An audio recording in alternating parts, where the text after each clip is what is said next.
தமிழ் நண்பர்களுக்கு வணக்கம். நான் சம்பத். என்று நாம் பார்க்க இருப்பது, நம் உடலின் இயக்கம் சரிவர நடக்க துணை புரிவது இரத்தம்தான். உடலில் இரத்தம் இல்லை என்றால் நம்மால் எந்த ஒரு வேலையையும் செய்ய முடியாது. ஒரு உறுப்பிலிருந்து மற்றொரு உறுப்புக்கு தகவல் பரிமாற்றம் செய்து கொள்ள இந்த இரத்தம்தான் உற்ற நண்பனாக வழி செய்கிறது.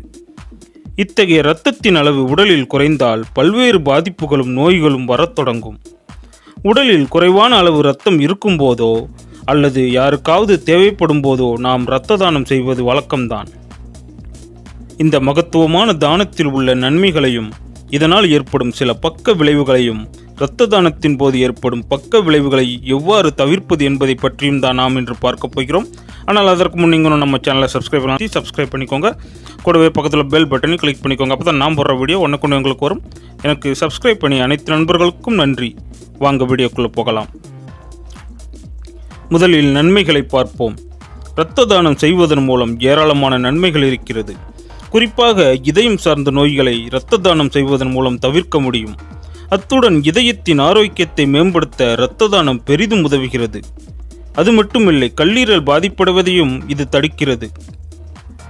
புற்றுநோய் உருவாகக்கூடிய சாத்தியக்கூறுகளை இரத்த தானம் குறைக்கிறது. புதிய சிவப்பு இரத்த அணுக்களை உற்பத்தி செய்து உடலின் செயல்பாட்டை செம்மைப்படுத்தி சுறுசுறுப்பாக வைக்கிறது. குறிப்பாக இரத்த தானம் செய்வதால் நீண்ட காலம் இளமையாக இருக்கலாம் என ஆராய்ச்சிகள் சொல்கிறது.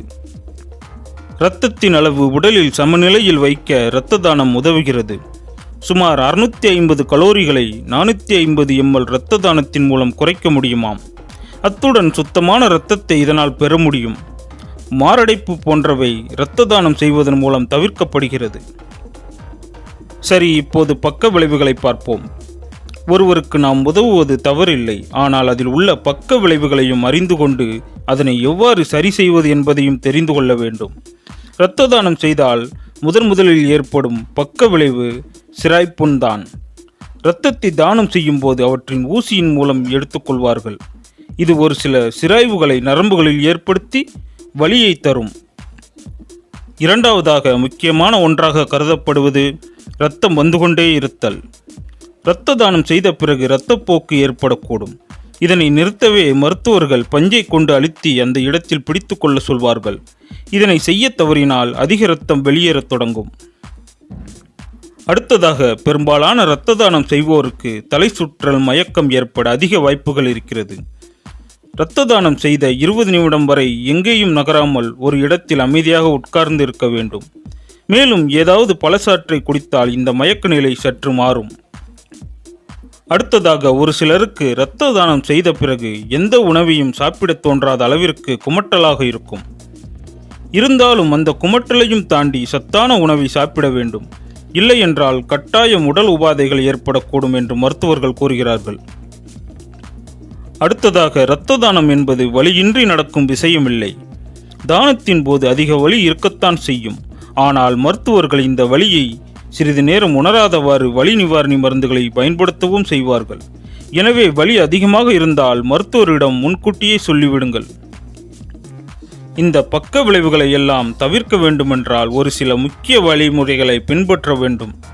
குறிப்பாக உணவு முறையில் கவனம் செலுத்த வேண்டும்.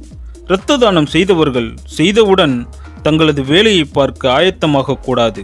கட்டாயம் சிறிது நேரம் ஓய்வு அவர்களுக்கு தேவை. இரத்த திசுக்களுக்கு ஆக்சிஜனை கொண்டு செல்ல இரும்பு சத்து தான் உதவுகிறது.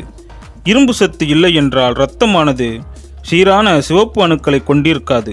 எனவே இரத்த தானம் செய்தவுடன் முளைக்கீரை, பீன்ஸ், உலர் திராட்சைகள், பிராக்கோலி, இறைச்சியின் கல்லீரல் பகுதி போன்றவற்றை சாப்பிட வேண்டும்.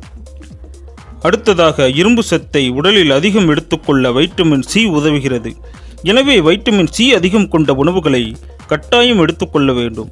குறிப்பாக சிட்ரஸ் வகை பழங்களான ஆரஞ்சு போன்றவற்றை இரத்த தானத்திற்கு பிறகு சாப்பிட்டால் இரும்பு சத்தை விரைவிலேயே உடல் எடுத்துக்கொள்ளும்.